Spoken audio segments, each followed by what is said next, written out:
Assalamualaikum dan salam sejahtera. Apa khabar semua? Pak Su harap anda semua sihat-sihat ya. Dan juga ceria dalam menjalani kehidupan seharian ya. Baik, dalam siri kali ini ya, kita akan membincangkan satu tajuk yang berkaitan dengan ciri-ciri individu yang bermotivasi tinggi ya. Kenapa tajuk ni penting untuk kita bincangkan bersama? Kerana seperti mana yang kita pernah sebutkan dulu ya, motivasi itu ada dua. Satu yang dipanggil motivasi dalaman, satu motivasi luaran ya. Jadi ada di antara rakan-rakan kita yang memang sangat bermotivasi tinggi ya. Walaupun dia tidak menerima sebarang ataupun kurang ya motivasi luaran daripada orang lain. Jadi dia bergerak atas kehendak dia sendiri, kemahuan dia sendiri ya. Sebenarnya dalam kebanyakan orang-orang yang berjaya, yang hebat-hebat tu, kebanyakannya mereka banyak bergantung pada motivasi dalaman ya. Bagaimanapun ya dalam kehidupan kita seharian ya, kita tidak boleh menafikan ya akan kepentingan motivasi luaran ya. Kita ada ibu, kita ada mak, kita ada abang, pak cik, kita ada opah, kita ada tok wan, kita ada cikgu pensyarah, kita ada bos di tempat kerja, rakan sekerja ya. Rakan sesurau, semercik, rakan sekampung, setaman dan macam-macam ya. So unsur-unsur motivasi luaran ini juga menjadi penting dalam kehidupan kita ya, untuk kita bergerak maju dan terus maju ya. Oleh sebab itulah perlu kita juga mengenal pasti apakah ciri-ciri individu yang bermotivasi, kerana kemungkinan ya dalam perjalanan hidup kita akan menjadikan orang-orang ini mungkin kawan kita ya, mungkin kita menjadikan mereka idola dalam kehidupan kita ya. Tokoh-tokoh, pemimpin-pemimpin, ya, orang-orang sarjana-sarjana, ilmuwan-ilmuwan, ya, tok-tok guru dan sebagainya, ya, ataupun mungkin rakan kita yang sebaya dengan kita di tempat belajar ataupun di tempat kerja, ya, yang kita boleh jadikan model, boleh jadikan idola, ya, untuk kita mengambil inspirasi daripada mereka, kan?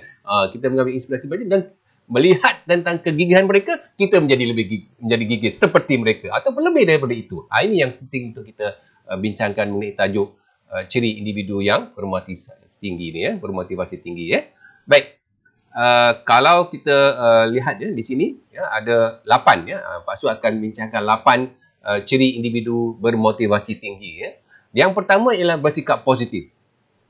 Cuba anda perhatikan ya, rakan di tempat kerja, rakan di sekolah, di college, di universiti, rakan setaman, rakan sekumpulan dan berbagai-bagai lagi lah ya.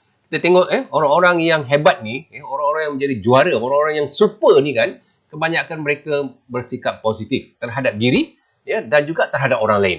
Itu penting ya, bersikap positif terhadap diri dan orang lain dan juga persekitaran ya. Dan mereka selalu melihat ya apa-apa yang berada di persekitaran mereka sebagai satu cabaran. Itu pentingnya sikap positif ya. Baik, yang kedua ialah mereka ni mempunyai misi dan visi yang jelas. Ya.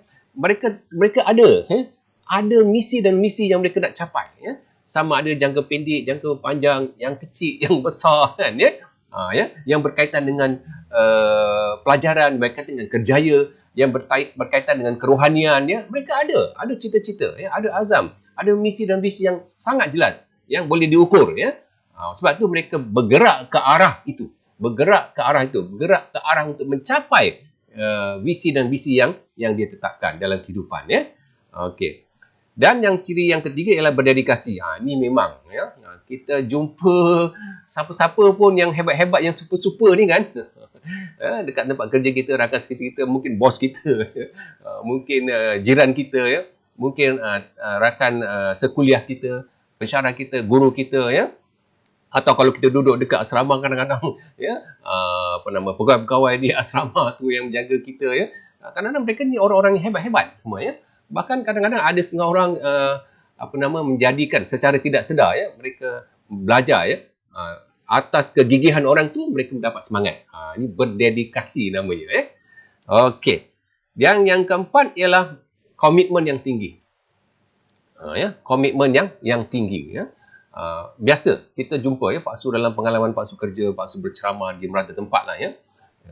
Pak Su jumpa orang-orang yang ada komitmen tinggi ni di semua peringkat ya. Bukan pegawai saja kalau di tempat kerja tu, di semua peringkat ada orang-orang yang macam ni ya.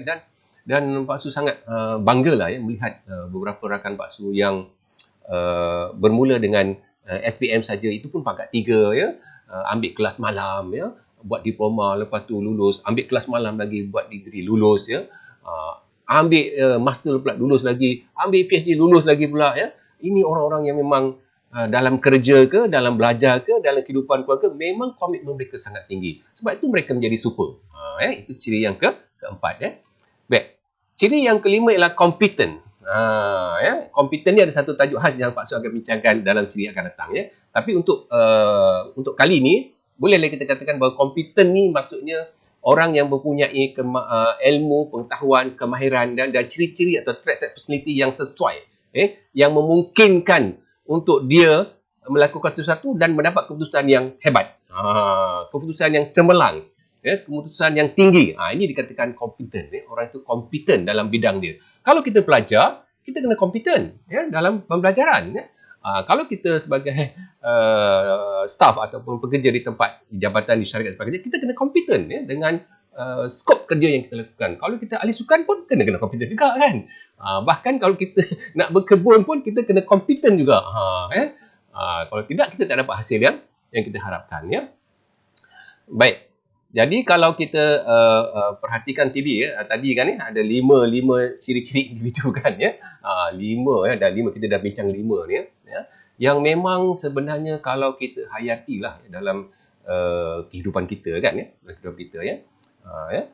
kita akan dapat rasa kita boleh membezakan diri kita mungkin 5 tahun yang lepas macam mana kita sekarang macam mana kita apakah perubahan-perubahan yang berlaku dari segi ciri-ciri ini dan dari mana kita dapat inspirasi untuk kita hayati, amalkan ciri-ciri yang baik ini dalam diri kita untuk kita bergerak maju dan buat perubahan-perubahan yang bermakna dalam kehidupan kita kadang-kadang kita tengok kalau dari segi kerohanian kan ada orang yang sangat tawaduk sangat warak dengan lemah lembutnya dan kita terinspirasi untuk belajar sesuatu daripada orang ini.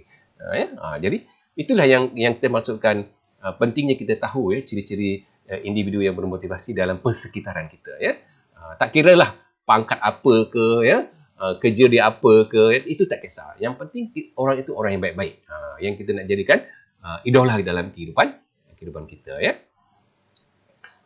Baik, kita balik kepada ciri yang berikutnya tadi kita dah bincang ciri yang kelima, competent kan. Kita tengok ciri yang keenam pula produktif.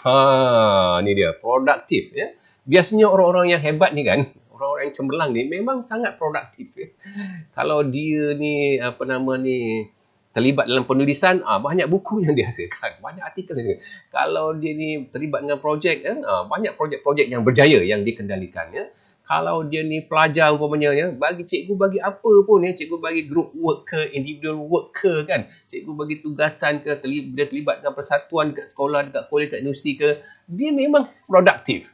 Ada saja benda-benda baru, ada saja produk-produk baru yang dia hasilkan ini kita kata ciri yang penting Kemudian yang ketujuh ialah ada kemahiran untuk berkomunikasi dengan berkesan ada kemahiran untuk berkomunikasi dengan berkesan. Komunikasi ni sangat-sangat penting kerana kita tidak boleh nafikan. Kita bukan hidup dalam dunia yang terkurung Kita hidup dalam dunia yang ada interaksi kita ada networking kan kita terpaksa bekerjasama dengan pihak-pihak lain, dengan orang lain Kalau kita belajar dengan cikgu, dengan pensyarah, kalau kita bekerja dengan rakan sekerja, dengan bos dengan rakan di departmen lain dan sebagainya perlu ada komunikasi dan biasanya orang-orang yang hebat ini mempunyai kemahiran komunikasi yang bagus yang berkesan yang efektif Dan kita tengok ciri yang ke-8, creativity.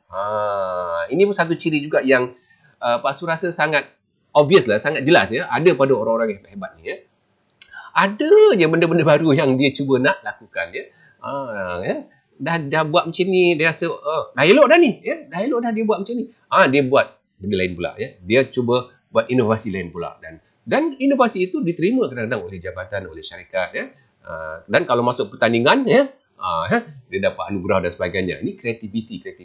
Dalam belajar pun sama juga kita kena kreatif dalam belajar kerana kadang-kadang orang yang tak kreatif ni Dia mengalami kesukaran untuk memahami sesuatu bukan kerana benda itu sukar, kerana dia tidak cukup kreatif untuk melihat perkara itu dari perspektif-perspektif yang baru. Ini pentingnya elemen kreativiti, dan Pak Sudapati, orang-orang yang bermotivasi tinggi ini selalunya mempunyai daya kreativiti yang memang hebat, yang memang tinggi. Okey. Baiklah, tajuk tadi yang berkaitan dengan ciri-ciri orang-orang yang bermotivasi, dan kita dapati sebahagian daripada ciri-ciri itu mungkin ada pada diri kita, kan, ada pada diri anda, tidak dapat dinafikan, ada, sebab itu anda berada di tempat anda sekarang, itu Pak Su ucap tahniahlah pada anda semua, cumanya boleh tak kita tingkatkan, kan, boleh tak kita tingkatkan daripada satu tahap kepada satu tahap yang lebih tinggi. Kalau kita kata dedikasi, boleh tak kita lebih berdedikasi? Kalau kita kata kompeten, boleh tak kita menjadikan diri kita lebih kompeten, umpamanya, kan? Kalau kita memang seorang yang positif, boleh kita menjadi lebih positif, kan? Ini yang kita boleh fikirkan untuk kita memajukan diri kita, untuk kita mencipta kejayaan-kejayaan dan kecemanan yang lebih besar lagi dalam kehidupan kita akan datang. Baiklah, sehingga kita bertemu lagi dalam kesempatan akan datang. Salam motivasi.